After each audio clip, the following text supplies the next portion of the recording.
got to stop forgetting to delete my videos, because then it cuts me off. So that's what I wanted to say. Basically, they're not going to tell you that the lodge was built there and then it fell down twice, and now it's like in the river. You can see like they're all old bricks, and you can look at a new brick, and the new brick is, like, they like stamp them and they just pump them out. These are old hardcore bricks, like real brick, and the foundation is still in there and everything. So, I'm trying to think of anything else you need to know about the sacrifices, the dates. But July and November in Visalia is really, really detrimental. That you need to. I was lucky in that my kids weren't really here that much and stuff, so I didn't have to worry about it as much. But and I shouldn't even say that, because I really don't worry about it, especially since the time she almost got kidnapped and she didn't. I just felt like God's protecting my child and my children. But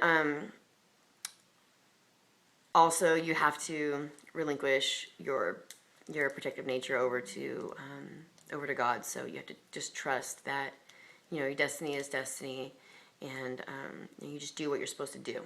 Just do what you're supposed to do. So I can't shroud. You can't keep your kids inside and shroud them and do all this stuff. It's not fair.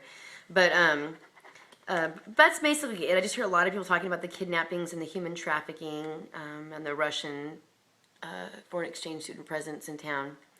And I even somebody sent me a picture saying that there was a girl going door to door trying to get, like, how many children you have in your home and, like, all this different stuff to sell children's books. And she ended up being supposedly connected to human trafficking. And I'm just going to go over the human trafficking stuff really quickly, because it's all connected to the sacrifices and the killings in this occult. The human trafficking is being perpetrated through the church system, through a lot of large businesses in town. They use the Visalia Electric Railroad to do this. They have facilities at the golf courses, both golf courses that are underground. There's a house near the golf courses. There's a couple of houses that are connected to the golf course, where you go underground and you go into these human trafficking, sex slave places. And there's a tunnel that goes from the prison courthouse to Lincoln Oval, where they have like a crucifixion mound underground. And they take prisoners and different people to sacrifice them underground, or to do these rituals where they're not like sacrificing where they kill them. They pull like their human essence away and they insert an alien essence. So I know it sounds crazy, but you could say alien, jinn, demonic, or like whatever.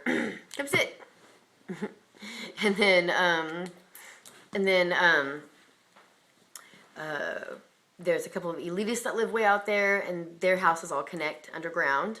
And the ballpark is part of it. The ballpark is down the street from the golf course, and it runs also along the electric railway. And there's a house where they do the programming. It has no windows, and then there's a house across the way that has high windows. And a lot of people that have had this programming done are either drawn to that house or dream about it a lot. And the clown they had a clown that used to give you like gifts depending on how bad you were, and then at the end they would put all their toys back up on the shelves and do things like that. I mean, they do some sick stuff to these kids and rituals. Sometimes it includes cutting animals open and placing the child inside of the animal. Or making the child kill other children, and eating their own feces and doing weird stuff like that. So they are doing this. I mean, there's reports of like grandparents doing this to grandchildren, like taking their grandchildren to church, and then they wouldn't be taking them to church. They would be taking them to these occult places where they were doing this, and then they would take them afterwards, take them back to the church. And that's what was going on. I mean, they had all these buses busing people into churches and stuff. And sometimes maybe it's not that bad, but other times they're really doing this. So, and I mean, I had to sit on the phone with somebody who had been sold numerous times and tied to a bed and raped, repeatedly. And basically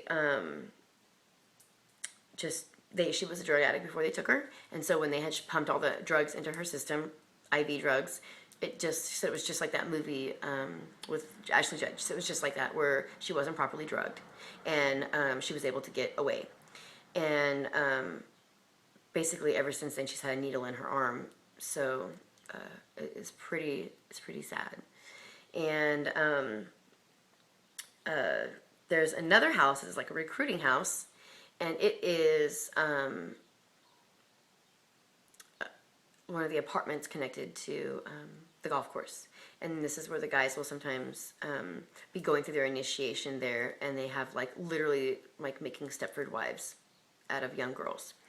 And we've seen these girls out, and I'll do another video. I'm gonna write down how to spot a monarch, or we'll just how to spot a slave.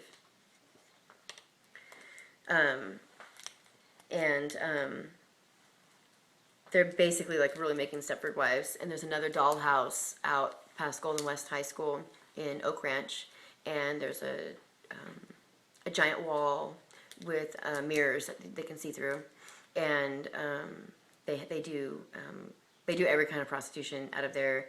And they bring in the young girls and make them go through this stuff and recruit other girls, and it's really nasty stuff that they're going through. And then when they're done and they get to go and graduate, if they graduate and they move on, then they basically like doll them and turn them into Stepford wives. And elitists in town, there's some farmers that like are gay and they need wives to pretend to be their wives. And I was approached for this when I worked at Victoria's Secret.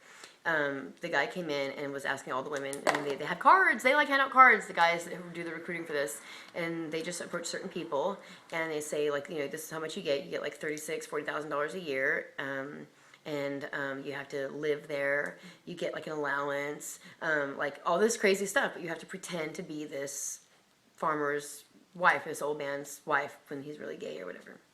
So, so there's a lot of weird stuff like that going on, but see, they used to have to go out and recruit people for that, but that is just too risky.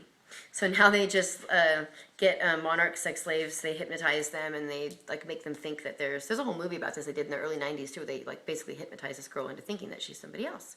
And that's basically what they're doing. And they always pull people in through the arts, it seems, through music, or, I mean, there's also people that are addicted to drugs and money and stuff like that, but they seem to like to use art to get people in, whether it's dancing or, whatever they like to do. I'll go over really quick. I'll do a whole separate video, but just in this video, I'll just go over it really quick. Monarch sex slaves, usually when they come fresh out of the ground, like from underground, they're like white, no kidding, like we've seen it. But fresh programming, they will wear black and white striped shirts. They usually have a blue butterfly tattooed on them. If they're doing fresh programming, they're in the middle of programming, they will wear very high red heels. That's Dorothy programming. Oftentimes they're like, that person that you just talked to and you can never get through to ever, And you're like, whoa, or like the religious people that are like, Alex Jones type people, he always says, we're going to deindustrialize this country, they're going to do it. And it's like, I think this planet is ready to be deindustrialized, don't you think? So, anyways, I could say much more about Alex Jones, but I won't. That's basically what I had. I just wanted to get it out there. Like, this is how you can, don't feel so afraid when you see all this stuff happen. You can know when it is. And the big sacrifices are in the summertime, and then of course Halloween, fall. And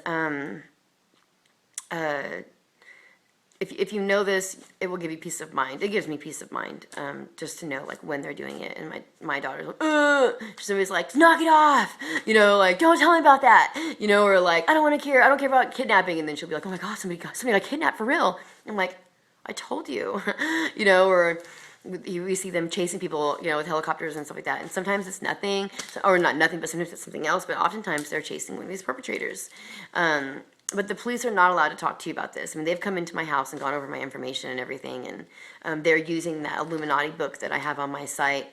It's on educateyourself.org. You can print it yourself. I recommend printing it because it's not always going to be there for you. And it's called the Illuminati Formula to Create a Totally Undetectable Mind Control Slave. Totally undetectable mind control slave.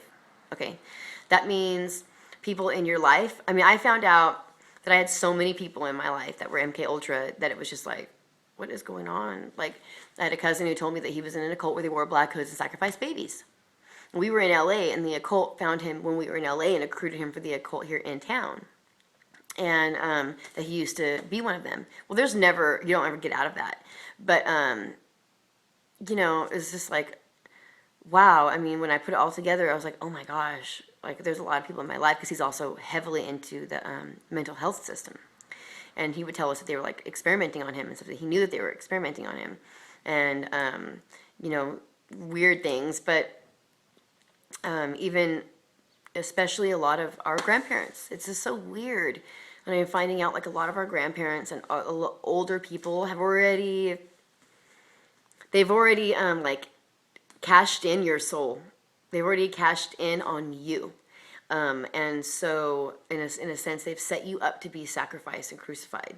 And so, and these are our, not our ancestors, but our forefathers. And so, it's just, and you start to learn and put things together, and you start to find out, wow. I mean, I could tell you who my mind control CIA slave was. It's so big that I can't tell you. It's so big that I can't tell you, for not fear but concern that they would see it and know that I know who they are. It's so big that I could give you a book and you could look their name up. It's so big that I could tell you, type up their name plus CIA mind control, and you would find out who they were. It's so big that one of the last people that they followed is one of the most famous people in the world. That's how big it is. And when my husband and I realized what was going on, it was one of the things where you go, why would this person be followed? They're like this. I can't even tell you how big it is. I would love to, but I can't. And I mean, it's one of those things where when people are questioning me or maybe doubting me, I go, listen, this is who is this is that, and like this is easy to trace, and you can look it up, and blah blah blah. And this is someone in my life that's been following me and keeping tabs on me for a while, and